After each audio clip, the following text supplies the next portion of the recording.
اللہ کی نعمتوں کا شکر ادا کرنا تو بہت دور کی بات ہے۔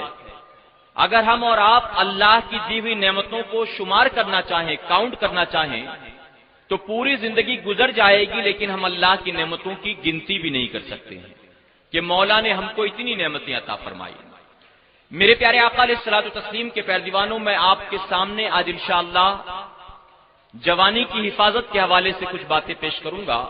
مجھے یہی موضوع یہاں پر دیا گیا ہے، اور مجھے دیکھ کر خوشی ہے کہ اس وقت اس میدان میں جتنے لوگ موجود ہیں ان میں تقریباً 90% نوجوانوں کی تعداد ہے۔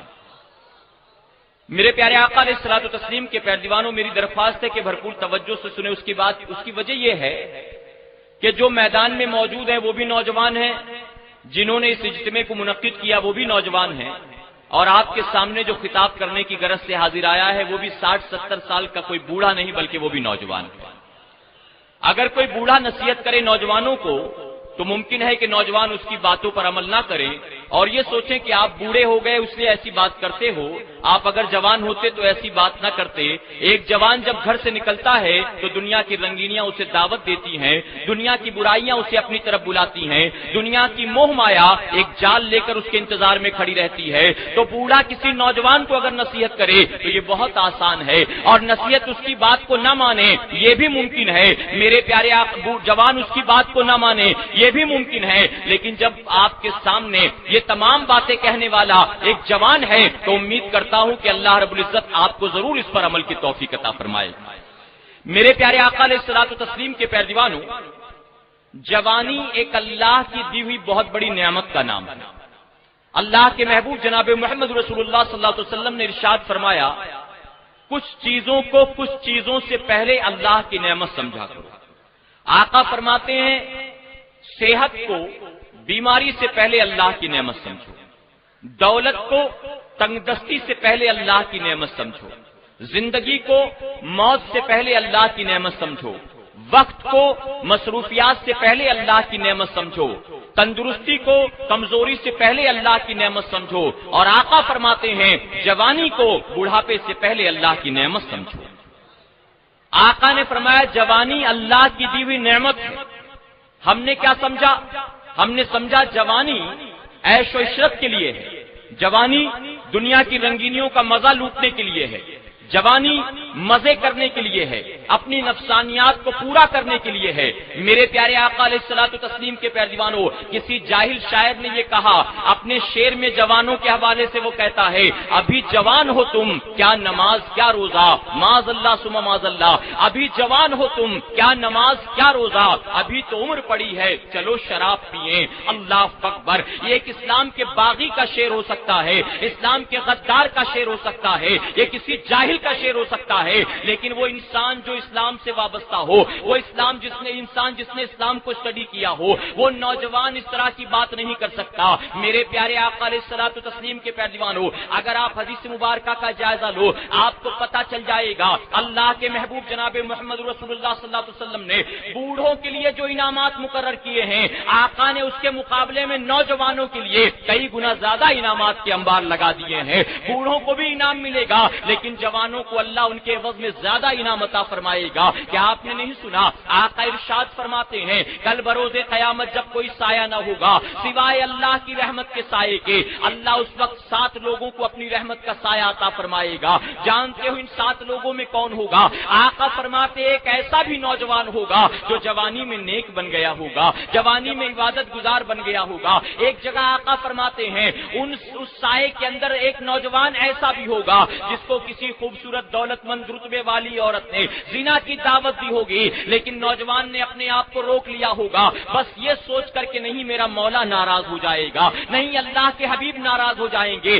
آقا فرماتے ہیں اللہ اس کو عرش کا سایہ عطا فرمائے گا۔ میرے پیارے آقا علیہ الصلوۃ والتسلیم کے پیروانوں، جانتے ہو یہاں تک فرمایا گیا جو نوجوان جوانی میں عبادت گزار بن جاتا ہے، جو مسلمان جوانی ہی سے اللہ اس کے رسول کا فرمانبردار بن جاتا ہے، جب وہ عبادت کرتے کرتے بڑھاپے کی دہلیز پر قدم رکھتا ہے تو اللہ رب العزت فرشتوں سے فرماتا ہے اے فرشتوں دیکھو ذرا میرے اس بندے کو، یہ جوان تھا جب سے میرے سجدے کر رہا ہے، یہ جوان تھا جب سے میری فرمانبرداری کر رہا ہے، اے فرشتوں دیکھو تو صحیح، اب یہ بوڑھا ہو گیا ہے، اب یہ کمزور ہو گیا ہے، جب تک یہ جوان تھا یہ میرے خوب سجدے کرتا تھا، یہ فرائض بھی ادا کرتا تھا، یہ واجبات بھی ادا کرتا تھا، یہ سنتوں کی بھی پابندی کرتا تھا، یہ نوافل بھی ادا کرتا تھا، لیکن اب بوڑھا ہو گیا ہے، اس کے جسم میں زیادہ قوت نہیں ہے، اب یہ نفل سجدے نہیں کرتا، اب یہ سنت کے سجدے نہیں کرتا، اب یہ صرف فرائض و واجبات پر عمل کرتا ہے، لیکن جب فرماتا ہے فرشتوں میں تمہیں حکم دیتا ہوں میرے اس بندے کے نام اعمال میں آج کی یعنی بڑھاپے کی عبادت کو مت لکھو، بلکہ آج بھی اگرچہ بوڑھا ہو گیا ہے لیکن پھر بھی اس کے نام اعمال میں جوانی کی عبادت کو لکھ دو، آج یہ سنت نہیں پڑھ رہا، آج یہ نوافل نہیں پڑھ رہا، لیکن آج بھی اس کے نام اعمال میں پوری جوانی کی عبادت کو لکھ دیا جائے۔ میرے پیارے آقا علیہ الصلوۃ والتسلیم کے پیارے دیوانو، ہم نے سمجھا جوانی عیش و عشرت کے لیے ہے، جانتے ہو میرے اعتبار سے 17، 18 یا 22 سال کے درمیان کی جو عمر ہوتی ہے، 18 سے 22 سال کے درمیان کی جو عمر ہوتی ہے ہر انسان کی، وہ اگرچہ کسی بھی مذہب کا ماننے والا ہو اس کو بہت اہم فیصلے کرنے ہوتے ہیں۔ اسکول کی پڑھائی مکمل ہو گئی، اب مجھے کس راستے پر چلنا ہے، آگے اور پڑھنا ہے یا کسی کاروبار کی طرف دھیان دینا ہے، کسی ہنر کی طرف دھیان دینا ہے، اہم فیصلے اس وقت ایک نوجوان کو کرنے ہوتے ہیں۔ اور میرے پیارے آقا کے پیارے دیوانو، وہی دور ایسا ہوتا ہے جب شیطان اس کو بھرپور برگلانے کی کوشش کرتا ہے، بھرپور اس کو گناہوں کے راستے پر چلانے کی کوشش کرتا ہے۔ اگر نوجوان اس وقت میں عمر کے اس نازک مقام پر اپنے آپ کو شیطان سے بچا کر صحیح راستے کا مسافر بن جائے گا تو جانتے اس کی آنے والی زندگی جو ہے تابناک ہوگی، آنے والی زندگی اس کی روشن ہوگی، آنے والی زندگی اس کی کامیاب ہوگی۔ آج میں اگر کسی بوڑھے کو بھیک مانگتا دیکھتا ہوں کسی مسجد کے باہر یا کسی ریلوے اسٹیشن پر تو مجھے اس بوڑھے کو دیکھنے کے بعد ترس بھی آتا ہے اور ساتھ ہی غصہ بھی آتا ہے۔ اے ظالم، تو نے اگر اپنی جوانی کا صحیح استعمال کیا ہوتا، اگر تو نے اپنی عمر کا صحیح استعمال کیا ہوتا تو آج دوسروں کا محتاج بن کر بھیک کے لیے یہاں وہاں بھٹکتا نظر نہ آتا، بلکہ تیرے ذریعے نہ جانے کتنوں کا پیٹ پل رہا ہوتا، نہ جانے کتنے لوگوں کا گھر چل رہا ہوتا۔ ہم نے سمجھا ہے جوانی عیش و عشرت کے لیے ہے۔ آپ دیکھو غیر مسلموں کی آبادی میں چلے جاؤ، دوپہر کا وقت جب کام دھندے کا ہوتا ہے، کاروبار میں ایک انسان مصروف ہوتا ہے، آپ غیروں کی آبادی میں دیکھو آپ کو چند بچے اور کچھ عورتیں نظر آئیں گی گلی محلے میں بھٹکتی ہوئی یا یہاں وہاں بیٹھی، سوائے چند بچوں اور عورتوں کے کوئی نظر نہیں آئے گا۔ لیکن مسلم آبادی میں جا کر آپ دیکھ لو، رات کے 3 بجے ہو یا دوپہر کے 3 بجے ہو، آپ کو نہ جانے کتنے نوجوان گلی محلے میں بھٹکتے مل جائیں گے۔ کوئی چائے والے کی دکان پر بیٹھا ہے، کوئی پان والے کی دکان پر بیٹھا ہے، کوئی چوراہے پر بیٹھا ہے، اور بعض لوگوں کا تو معاملہ یہ ہو چکا کہ صبح صبح گھر سے سج سنور کر نکلتے ہیں، ایسا لگتا ہے بہت بڑا ان کا کاروبار ہے، بہت بڑا بزنس کرتے ہیں، حالانکہ وہ کرتے دھرتے کچھ بھی نہیں ہے۔ کسی گلی کے نکڑ پر بیٹھ کر آنے جانے والی لڑکیوں کو دیکھتے ہیں، بس نگاہوں کی آوارہ گردی کرتے ہیں، آنے جانے والی بچیوں کو دیکھ کر ففتیاں کرتے ہیں، کمنٹ مارا کرتے ہیں۔ اے سرکار مدینہ کے پیارے دیوانوں، تم نے کیا یہ بھلا دیا اگر کسی گلی یا چوراہے کے نکڑ پر بیٹھ کر تم کسی اور کی بہو بیٹی کو چھیڑ رہے ہو تو تمہاری اپنی بہن بھی کہیں چھیڑی جا رہی ہوگی، تمہاری اپنی بیوی، تمہاری اپنی ماں کے ساتھ بھی کوئی اس طرح سلوک کر رہا ہوگا۔ میرے پیارے آقا علیہ الصلوۃ والتسلیم کے پیارے دیوانوں، ہم نے تو بہت سے ایسے لوگوں کو بھی دیکھا، بوڑھا باپ رکشہ چلاتا ہے، بوڑھا باپ کہیں فیکٹری میں جاب کرتا ہے، بوڑھا باپ لوگوں کی جھڑکیاں سنتا ہے، اور جوان بیٹا جو ہے مزے کی زندگی گزار رہا ہے، نہ پڑھائی لکھائی سے کوئی لینا دینا ہے، نہ کام دھندے سے کوئی لینا دینا ہے۔ جانتے ہو حضرت عمر فاروق اعظم رضی اللہ تعالیٰ نے ایک نوجوان کو اکثر مسجد میں بیٹھا پایا، آپ نے فرمایا کیا کوئی ہنر جانتے ہو؟ اس نے کہا کہ ہاں میں جانتا ہوں۔ آپ فرماتے جب تو ہنر جانتا ہے تو تجھے ہر وقت مسجد میں بیٹھنے کی ضرورت کیا ہے؟ وقت ہو جائے نماز کا تو اللہ کے سجدے کر اور اس کے بعد نکل کر رزق حلال تلاش کیا کر، تاکہ اپنے بیوی بچوں کا پیٹ بھر سکے، اپنے ماں باپ کا حق ادا کر سکے۔ ہم نے دیکھا ہے آج بہت سے نوجوان ایسے ہیں آوارہ گردی کرتے نظر آتے ہیں، اور بہت سے تو ایسے ہیں جو اسکول کالج کے نام پر نکلتے ہیں پھر بھی ماں باپ کے ساتھ دھوکہ کرتے نظر آتے ہیں۔ ہم سمجھتے ہیں کہ کالج بھی ایک مزے کا مقام ہے، کالج جو ہے وہ بھی عیش کے لیے بنا ہوا ہے، پڑھائی لکھائی سے کوئی لینا دینا نہیں ہے۔ کالج کے لیے سج سور کر گھر سے نکلتے ہیں، ایک نوٹ بک ہاتھ میں ہے، اور جب لوکل ٹرین میں پہنچے تو اس کو